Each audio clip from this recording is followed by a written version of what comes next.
El primer enfrentamiento entre Jesús y Satanás, narrado en Mateo 4 versículos 1 a 11, resultó en la victoria de Jesús sobre las tentaciones.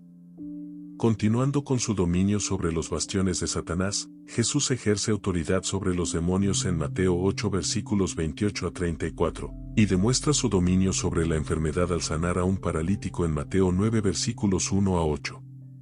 Después de calmar milagrosamente una tormenta, Jesús y sus discípulos continúan su viaje por el mar de Galilea. En este siguiente incidente, narrado en Mateo 8 versículos 28 a 34, Jesús se encuentra con dos hombres poseídos por demonios en la región de los Gerasenos. Estos hombres, tan violentos que nadie podía pasar por allí, gritaron: ¿Qué quieres con nosotros, Hijo de Dios? ¿Has venido aquí para torturarnos antes del tiempo designado? En las cercanías, una gran manada de cerdos pastaba, y los demonios rogaron a Jesús que los expulsara y los enviara a los cerdos. Jesús les concedió permiso, y los espíritus impuros salieron de los hombres y entraron en los cerdos. La manada, aproximadamente de 2000 cerdos, se precipitó cuesta abajo hacia el lago y se ahogó. Los cuidadores de los cerdos huyeron y contaron lo sucedido en la ciudad y en el campo. La noticia se extendió rápidamente, y la gente acudió para presenciar lo ocurrido. Al ver al hombre que antes estaba poseído por los demonios, sentado, vestido y en su sano juicio, todos quedaron asombrados. Aquellos que presenciaron todo lo ocurrido contaron a los demás lo sucedido con el hombre endemoniado y con los cerdos. Como resultado, toda la ciudad fue al encuentro de Jesús y, al verlo, le pidieron que se retirara de su región.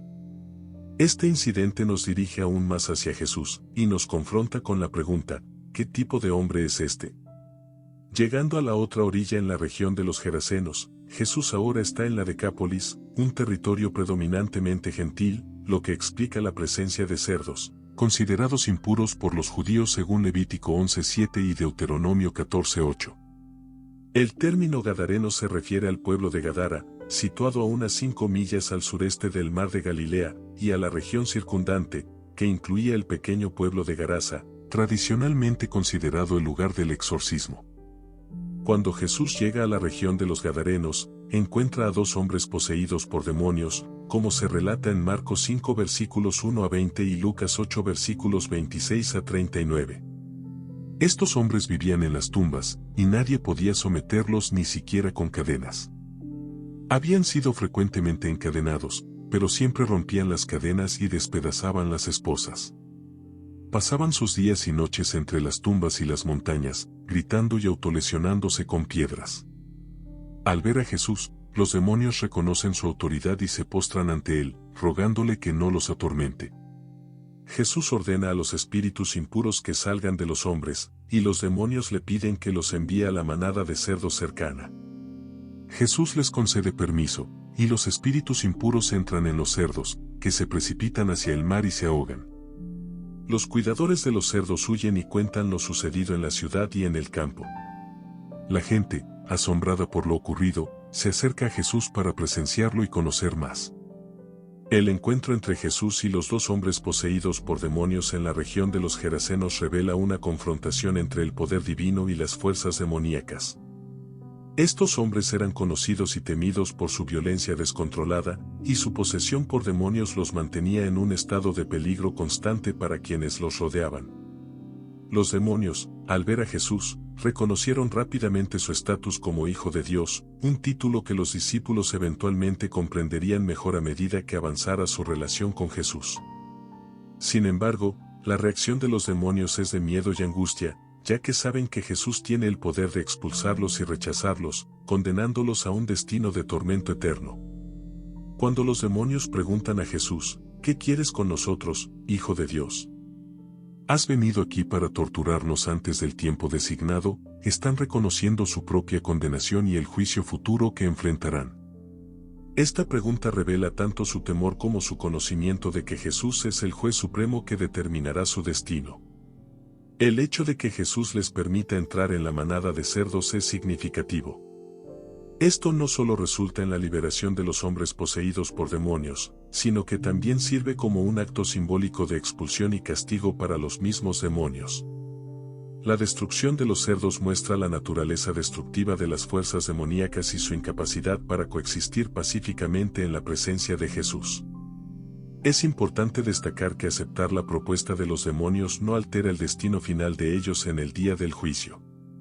Jesús acepta su propuesta porque sirve a sus objetivos de liberación y salvación de los hombres poseídos. Este encuentro contrasta con el enfrentamiento de Jesús con Satanás en el desierto, donde Jesús rechaza las tentaciones de Satanás y se mantiene firme en su obediencia a Dios. En ese caso, ceder a las demandas de Satanás habría resultado en desobediencia y pecado. La petición de los demonios en Mateo 8 no llevó a Jesús al pecado, a diferencia de las demandas de Satanás sobre Jesús, que estaban diseñadas para llevarlo al pecado. Los demonios rogaron ser enviados a una manada de cerdos cercana, lo cual no sería inaceptable para los judíos, ya que consideraban a los cerdos y a los demonios como pertenecientes a la misma categoría. Jesús advirtió a sus discípulos sobre no arrojar perlas a los cerdos, como se menciona en Mateo 7:6. Según Pedro, los falsos maestros son personas que volverán a su naturaleza pagana, como se describe en 2 Pedro 2:22. Sin embargo, dado que la orilla este del mar de Galilea era predominantemente gentil, esta no era una manada salvaje, sino cerdos criados para el mercado. La pérdida de una manada tan grande, estimada en alrededor de 2.000 cerdos según Marcos 5:13, habría sido devastadora para sus propietarios. La petición de los demonios para entrar en los cerdos tenía un propósito adicionalmente mortal, ya que los demonios son conocidos por infligir daño y agonía a la creación de Dios, y fomentan la hostilidad contra Jesús y su invasión del bastión de Satanás, como se ve en Mateo 17, 14-20. La destrucción de los cerdos llevó a los gentiles de la región a pedir a Jesús que se retirara, como se registra en Mateo 8:34. Esta respuesta es un triste comentario sobre la perversión de sus valores, ya que se esperaría que se alegraran con una victoria sobre los demonios de Satanás. Sin embargo, como afirmó un comentarista a lo largo de los siglos, el mundo ha rechazado a Jesús porque prefiere los cerdos. La reacción de la comunidad enfatiza la preferencia por los intereses económicos sobre la salud espiritual. Cuando vieron a Jesús acercándose a la ciudad, le pidieron que se retirara. Esta respuesta refleja nuestra propensión al pecado y nuestra resistencia a permitir que Dios lo elimine, especialmente si implica la pérdida de placeres o ingresos. El final de esta historia es significativo en su totalidad, ya que muestra que el ministerio de Jesús no se restringe a los judíos, sino que prefigura su misión a los gentiles. También muestra que la oposición a Jesús no es exclusiva de una sola comunidad, sino que puede surgir en cualquier grupo humano, independientemente de la raza. La reflexión sobre nuestra propensión al pecado y nuestra resistencia a permitir que Dios lo remueva está arraigada profundamente en las Escrituras, que a menudo abordan el conflicto entre los deseos terrenales y la obediencia a Dios, como se ve en Mateo 6, 19-24, donde Jesús habla sobre la imposibilidad de servir a dos señores.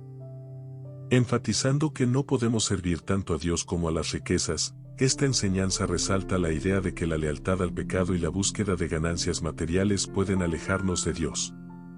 La historia de los Gadarenos, donde los lugareños prefieren su economía basada en cerdos a Jesús, ilustra un patrón recurrente en las Escrituras, donde las personas a menudo eligen intereses mundanos en detrimento de lo que es espiritualmente correcto.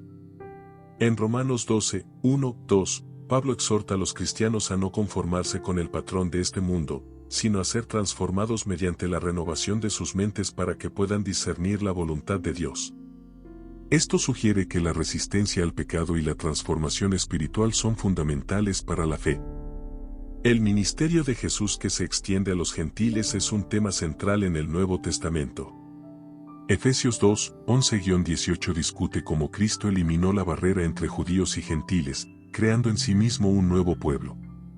Esta inclusión de los gentiles en la promesa de salvación refleja la universalidad del amor y la misericordia de Dios, lo que refuerza la idea de que la oposición a Jesús y su mensaje no se basa en etnia o origen cultural, sino en la disposición del corazón para responder a él. La narrativa en Mateo también destaca que la oposición a Jesús trasciende barreras raciales y culturales. En los Hechos de los Apóstoles, vemos que el Evangelio se extiende más allá de las fronteras judías, llegando a diversas culturas y pueblos. En Hechos 10, por ejemplo, Pedro tiene una visión que lo lleva a comprender que el Evangelio es para todos, no solo para los judíos.